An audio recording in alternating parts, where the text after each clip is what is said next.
ನಮಸ್ತೆ, ಶುಭೋದಯ. ನೀವು ನೋಡ್ತಾ ಇದ್ದೀರಾ ರಿಪಬ್ಲಿಕ್ ಕನ್ನಡ. ನಾನು ರೂಪಾ ಚಂದ್ರು. ನನ್ನೊಟ್ಟಿಗೆ ಜಾಯ್ನ್ ಆಗಿದ್ದಾರೆ ನನ್ನ ಕೊಲೀಗ್ ರಂಜಿತ್ ಶಿರಿಯಾರ್. ಮೊದಲ ಸುದ್ದಿಯನ್ನು ನೋಡ್ತಾ ಹೋಗೋಣ.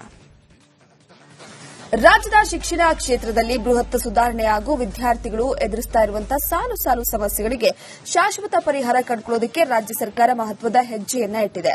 ಸಚಿವ ಸಂಪುಟದ ನಿರ್ಣಯದಂತೆ ಪ್ರಭಾವಿ ಕ್ಯಾಬಿನೆಟ್ ಸಬ್ ಕಮಿಟಿಯೊಂದನ್ನು ಕೂಡ ರಚನೆ ಮಾಡಲಾಗಿದೆ. ಸಚಿವ ಯುಟಿ ಖಾದರ್ ನೇತೃತ್ವದಲ್ಲಿ ಈ ಸಮಿತಿ ರಚನೆಯಾಗಿದ್ದು, ಶಿಕ್ಷಣ ಕ್ಷೇತ್ರಕ್ಕೆ ಕಾಯಕಲ್ಪ ನೀಡುವುದಕ್ಕೆ ಸರ್ಕಾರ ಮಾಸ್ಟರ್ ಪ್ಲಾನ್ ಅನ್ನು ರೂಪಿಸಿದೆ.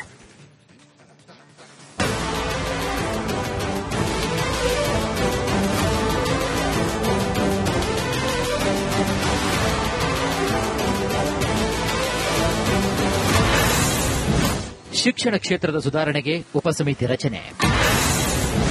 ರಾಜ್ಯದ ಶಿಕ್ಷಣ ವ್ಯವಸ್ಥೆಯಲ್ಲಿ ಭಾರೀ ಬದಲಾವಣೆಯನ್ನ.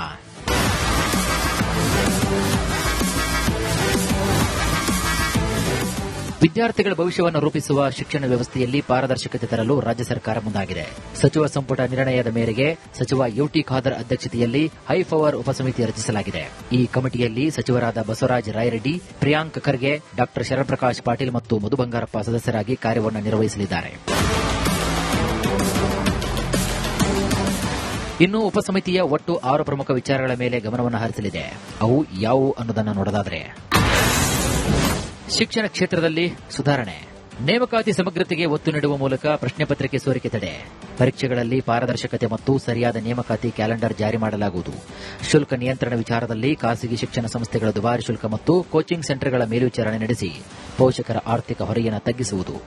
ಜೊತೆಗೆ ಮೂಲಸೌಕರ್ಯ ಬಲವರ್ಧನೆಗೆ ಒತ್ತು ನೀಡುವುದು.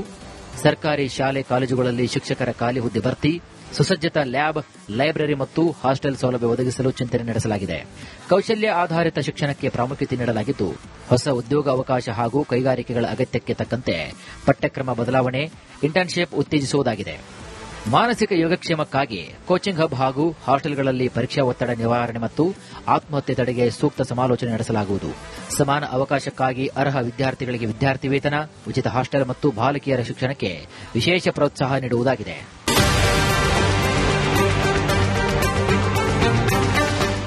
ಈ ಸಮಿತಿಯು ಕೇವಲ ಕಾಗದಕ್ಕಷ್ಟೇ ಸೀಮಿತವಾಗಿರದೆ ರಾಜ್ಯಾದ್ಯಂತ ಪ್ರವಾಸ ಮಾಡಿ ವಿದ್ಯಾರ್ಥಿಗಳು, ಪೋಷಕರು, ಶಿಕ್ಷಕರು ಮತ್ತು ವಿಷಯ ತಜ್ಞರೊಂದಿಗೆ ನೇರ ಸಮಾಲೋಚನೆ ನಡೆಸಲಿದೆ. ಎಲ್ಲಾ ಅಡೆತಡೆಗಳನ್ನು ಪರಿಶೀಲಿಸಿ ಅತ್ಯಂತ ಪ್ರಮುಖವಾಗಿ 1 ತಿಂಗಳ ಒಳಗಾಗಿ ಸರ್ಕಾರಕ್ಕೆ ತನ್ನ ಅಂತಿಮ ಶಿಫಾರಸು ವರದಿಯನ್ನು ಸಲ್ಲಿಸಲಿದೆ.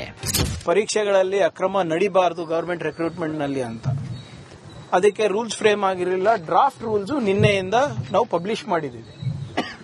ಸೊ ಆ ಡ್ರಾಫ್ಟ್ ರೂಲ್ಸ್ ಅನ್ನ ನಾವು ಎಕ್ಸ್ಪರ್ಟ್ಸಿಗೆ ಕನ್ಸಲ್ಟ್ ಮಾಡಿದ್ವಿ. ಸಾರ್ವಜನಿಕರಿಗೆ ಕನ್ಸಲ್ಟೇಷನ್ಗೆ ಬಿಟ್ಟಿದ್ದೀವಿ.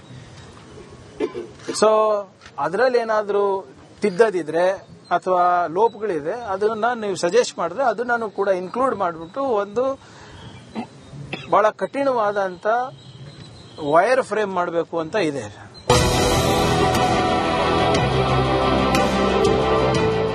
ಇನ್ನು ಈ ವಿಚಾರವಾಗಿ ಪ್ರತಿಕ್ರಿಯೆ ನೀಡಿರುವಂತಹ ವಿಧಾನಸಭೆ ವಿಪಕ್ಷ ನಾಯಕ ಆರ್ ಅಶೋಕ್, ಸಮಿತಿ ಮಾಡೋದ್ರಿಂದ ಯಾವುದೇ ಉದ್ಧಾರ ಆಗಲ್ಲ, ಸರ್ಕಾರದ ಬಳಿ ಪ್ಲಾನ್ ಆಫ್ ಆಕ್ಷನ್ ಇಂಪ್ಲಿಮೆಂಟ್ ಮಾಡೋ ಅಧಿಕಾರಿ ಇಲ್ಲ ಎಂದಿದ್ದಾರೆ. ಈ ಒಂದು ಸಮಿತಿಗಳು ಮಾಡೋದ್ರಿಂದ ಏನು ಉದ್ಧಾರ ಏನಾಗಲ್ಲ. ಮೊದಲು ಸರ್ಕಾರದಲ್ಲಿ ಹಣ ಇರಬೇಕು, ಆಕ್ಷನ್ ಆಫ್ ಪ್ಲಾನ್ ಬೇಕು, ಇಂಪ್ಲಿಮೆಂಟ್ ಮಾಡುವಂತ ಅಧಿಕಾರಿ ವರ್ಗ ಬೇಕು. ಈ 3 ಇಲ್ಲ ಈ ಸರ್ಕಾರದಲ್ಲಿ. ಈ ಸರ್ಕಾರದಲ್ಲಿ ಈ 3 ಇಲ್ಲ. ಇಂಪ್ಲಿಮೆಂಟ್ ಮಾಡುವಂತ ನಿಷ್ಠಾವಂತ ಅಧಿಕಾರಿಗಳಿಲ್ಲ, ಸರ್ಕಾರದಲ್ಲಿ ಹಣ ಇಲ್ಲ, ಪ್ಲಾನಿಂಗ್ ಮಾಡುವಂತ ಒಂದು ಇಲಾಖೆ ಸತ್ತೋಗಿದೆ.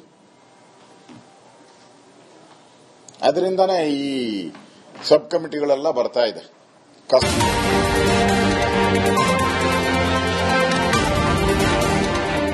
ಈ ಉಪಸಮಿತಿಯ ವರದಿ ಜಾರಿಯಾದರೆ ರಾಜ್ಯದ ಶಿಕ್ಷಣ ವ್ಯವಸ್ಥೆಯಲ್ಲಿ ಸುಧಾರಣೆ ಆಗುತ್ತಾ?